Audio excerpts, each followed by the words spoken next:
তো first of all আমরা প্রতিস্থাপন পদ্ধতির মাধ্যমে ২ চলক বিশিষ্ট সরল সহসমীকরণ কিভাবে সমাধান করতে হয় সেটা নিয়ে আলোচনা করব। তো প্রতিস্থাপন পদ্ধতি বা সাবস্টিটিউশন মেথড বলতে বোঝায়, এটার নাম থেকেই তুমি বুঝতে পারবা যে প্রতিস্থাপন। অ্যাকচুয়ালি এই পদ্ধতিতে আমরা একটি চলককে আরেকটি চলকের মাধ্যমে প্রতিস্থাপন করি। কেন?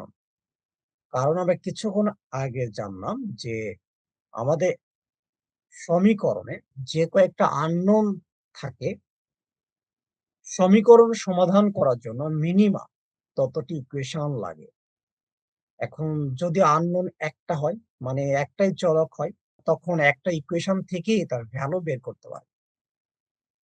বাট এখানে আমাদের যে ২ টা সমীকরণ আছে, সেই ২ টা সমীকরণে দেখা যাচ্ছে যে প্রত্যেকটা সমীকরণে ২ টা করে চলক আছে। তো আমরা একটা সমীকরণ থেকে কখনোই চলকের মান বের করতে পারব না।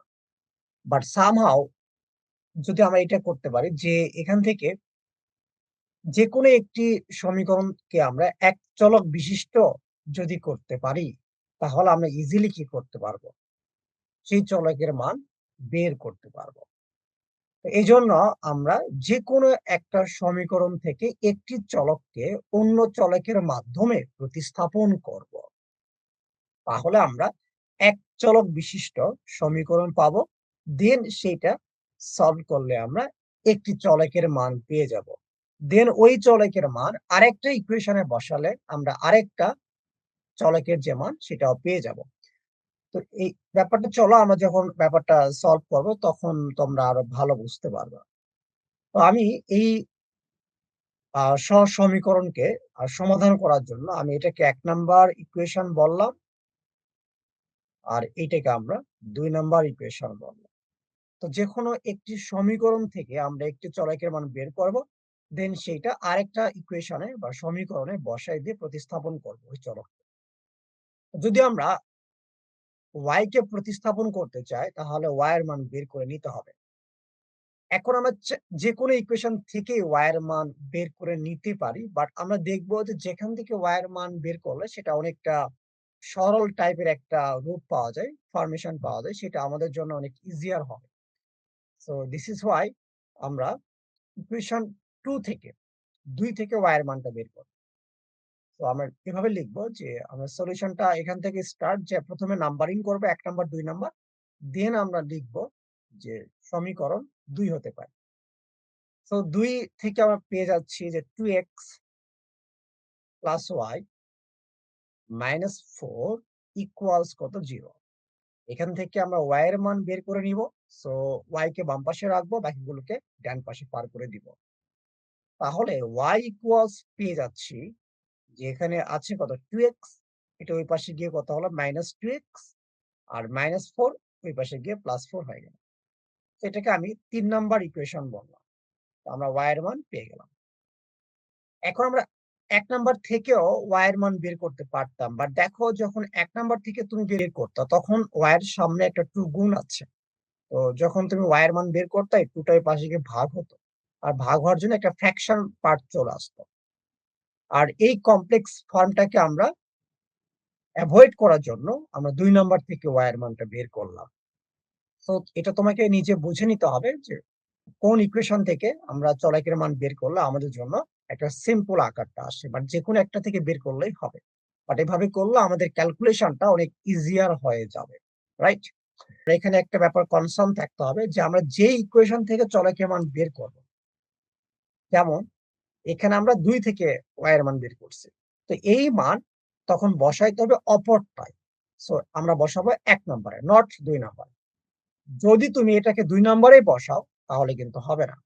সো এটা মাথায় রাখতে হবে যে আমরা যত নাম্বার ইকুয়েশন থেকে চলকের মানটা বের করব, সেইটা আমরা অপর যে ইকুয়েশন আছে সেইটাতে বসাই দেব। সো এই কাজটাই করব। তো এজন্য আমরা এরপরে লিখব যে সমীকরণ ১ এ y সমান এত বসিয়ে পাই। সো সমীকরণ ১ এ y ইকুয়ালস -2x + 4 বসিয়ে পাই। তো আমরা এখানে ভ্যালুটা বসালে এরকম হবে যে x প্লাস 2 ইনটু y এর জায়গাতে y এর ভ্যালুটা বসায় দিবা। তো আমরা একটু কালার চেঞ্জ করি। তো এখানে y এর জায়গাতে y এর ভ্যালু কত ছিল? -2x plus 4। তার মানে -2x প্লাস 4 বসায় দিলাম। দেন কত আছে? +4 ইকুয়ালস কত? 0। এই যে দেখো আমরা এই জায়গাতে কি করলাম? আমরা এই সমীকরণ থেকে y কে x এর মাধ্যমে কি করলাম? সাবস্টিটিউট করলাম বা প্রতিস্থাপন করলাম। এইজন্য এই মেথডের নাম বলা হয় প্রতিস্থাপন পদ্ধতি। আর এইটা করে আমাদের লাভ কি হইলো? যে আমরা এইটা করার ফলে এখন যে সমীকরণটা আমাদের সামনে আছে এটা হচ্ছে এক চলক বিশিষ্ট। আর এক চলক বিশিষ্ট ইকুয়েশন আছে মানে আমরা এখান থেকেই এই চলকের মান বের করতে পারবো। সো আমরা এটাকে একটু সিম্পলিফাই করে নিব। তাহলে অ্যান্সারটা পেয়ে যাবো যেখানে x +2 দিয়ে গুণ করলে প্লাস মাইনাসে মাইনাস 4x দেন প্লাস প্লাসে প্লাস 4 ইনটু 2 8 প্লাস আগে থেকে 4 আছে দ্যাট ইকুয়ালস 0। সো আমরা পেয়ে যাচ্ছি বা এখানে x মাইনাস 4x কত হবে? মাইনাস 3x হবে। প্লাস 8 প্লাস 4 12 সো দিলাম ইকুয়ালস কত? 0। আমরা পেয়ে যাচ্ছি -3x ইকুয়ালস -12।